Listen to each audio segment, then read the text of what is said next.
Сонце заходить, гори чорніють, пташечка тихне, поле німіє. Радіють люди, що відпочинуть, а я дивлюсь і серце млину.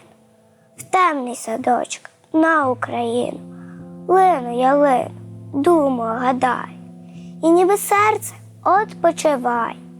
Чорніє поле, і гай, і гори, на синє небо виходить зоря.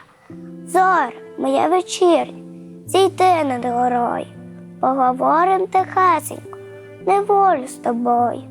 Розкажи, як за горою сонечко сідає, як у Дніпра веселочка воду позичає, як висока сокорина вітер розпустила, а над самою вербою верба похилилась.